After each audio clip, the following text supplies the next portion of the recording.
اعوذ باللہ من الشیطان الرجیم بسم اللہ الرحمن الرحیم صلح حدیبیہ قال اللہ تبارک و تعالی فی کلام المجید و فرقان الحمید لقد رضی اللہ عن المؤمنین اذ یبایعونک تحت الشجرۃ فعلم ما فی قلوبہم فانزل السکینۃ علیہم وأصابهم فتحا قریبا ومغانم کثیرة یأخذونها وکان اللہ عزیزا حکیما۔ یہ پارہ نمبر 26 ہے، سورۃ الفتح 48 سورہ قرآن کی، اور یہ جو آیتیں دو پڑھی ہیں وہ آیت نمبر 18 اور 19 ہے۔ ان کا ترجمہ یہ ہے، تحقیق اللہ ان مومنین سے راضی ہو گیا، یعنی مومنین سے راضی ہو گیا جو درخت کے نیچے آپ کی بیعت کر رہے تھے، پس جو ان کے دلوں میں تھا وہ اللہ کو معلوم ہو گیا۔ اللہ نے ان پر سکون نازل کیا اور انہیں قریبی فتح عنایت فرمائی۔ اور 19ویں آیت کا ترجمہ ہے، اور بہت سی غنیمتیں بھی حاصل کریں گے، اور اللہ بڑا غالب آنے والا اور حکمت والا ہے۔ یہ 6 ہجری ذوالقعدہ کے مہینے میں رسول اللہ صلی اللہ علیہ وسلم 1500 اصحاب کی میت میں بے کثرت عمرہ پڑھنے کے لیے مکے کی طرف روانہ ہوئے۔ اس سے پہلے آپ نے اصحاب کرام کو خواب بھی سنایا تھا کہ آپ اپنے اصحاب کے ساتھ مکہ تشریف لے جاتے ہیں اور عمرہ بجا لاتے ہیں۔ ادھر قریش والوں کو یہ پریشانی لاحق ہوئی کہ ایک طرف تو ذوالقعدہ جیسے حرمت کے مہینے میں عمرہ یا حج سے روکنے کا کسی کو حق نہیں ہے، دوسری طرف اگر مسلمانوں کا اتنا بڑا قافلہ مکے میں داخل ہو گیا تو اس سے قریش کا سارا روب ختم ہو جائے گا۔ ادھر مسلمانوں کا قافلہ حدیبہ پہنچ گیا، جو کہ ایک کنواں ہے جو مکہ سے 9 میل دور ہے۔ قریش کے ساتھ ایلچیوں کا تبادلہ شروع ہوا۔ حضور صلی اللہ علیہ وسلم نے حضرت عثمان کو قریش کے پاس بھیجا کہ ہم جنگ کے لیے نہیں بلکہ صرف بیت اللہ کی زیارت کے لیے آرام باندھ کر قربانی کے اونٹوں کے ساتھ آئے ہیں۔ اسی دوران خبر اڑی کہ حضرت عثمان کو قتل کیا گیا ہے، اس سے جنگ کا خطرہ لاحق ہو گیا۔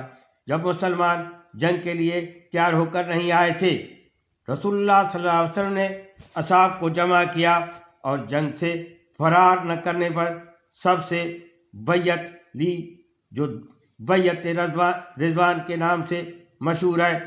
بعد میں قتل عثمان کی خبر غلط نکلی۔ قریش نے مسلح صلح پر آمادگی ظاہر کی۔ طویل بحث کے بعد درج ذیل شرائط پر حضرت علی علیہ السلام کے دست مبارک سے یہ صلح نامہ لکھا گیا۔ 10 سال تک جنگ بند رہے گی۔ قریش کا جو شخص رسول اللہ صلی اللہ علیہ وسلم کے پاس بھاگ کر جائے گا اسے واپس کرنا ہوگا، اور رسول اللہ صلی اللہ علیہ وسلم کے پاس کے ساتھیوں میں سے جو شخص قریش کے پاس جائے گا اسے واپس نہ کیا جائے گا۔ قبائل میں سے کوئی قبیلہ کسی ایک فریق کا حلیف بن کر اس معاہدے میں شامل ہو سکتا ہے۔ محمد صلی اللہ علیہ وسلم عمرہ کے بغیر واپس جائیں گے اور آئندہ سال عمرہ کر سکیں گے۔ اس معاہدے کو قریش نے اپنی فتح سمجھا اور مسلمانوں میں اضطراب پھیل گیا۔ بعض صحابہ کو رسول اللہ کی رسالت پر شک ہونا شروع ہوا کہ ہم تو قریش کے آدمی واپس کریں لیکن وہ ہمارے آدمی واپس نہ کریں۔ پھر اس خواب کا کیا مطلب تھا جو حضور صلی اللہ علیہ وسلم نے دیکھا تھا؟ صلح حدیبیہ سے واپس جاتے ہوئے راستے میں سورۃ فتح اور نصرت کی نوید لے کر نازل ہوئی۔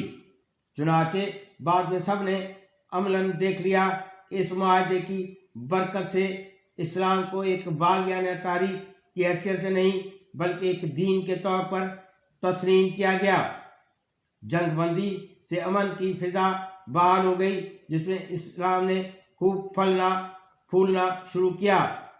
صرف چند ماہ میں خیبر فتح ہو گیا اور 2 سال کے عرصے میں 1400 کا یہ لشکر 10,000 کی تعداد کے ساتھ مکے میں داخل ہو گیا۔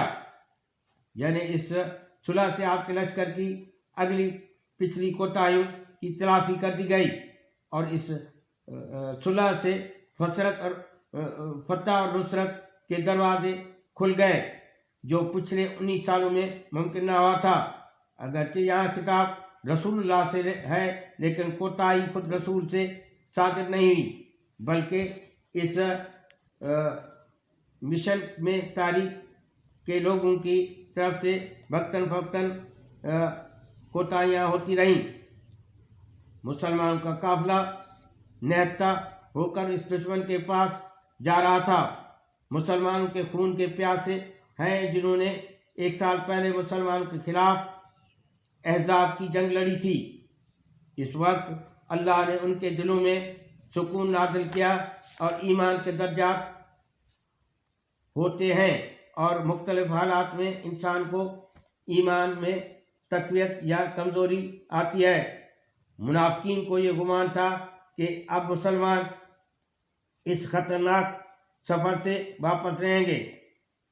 یہ بیعت اس بات پر لی گئی تھی کہ میدان جنگ سے راہ فرار اختیار نہیں کریں گے۔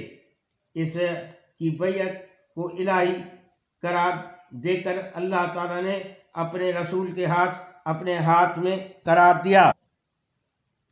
اور اب میں ایک دوسری آیت اس سلسلے میں پڑھ رہا ہوں۔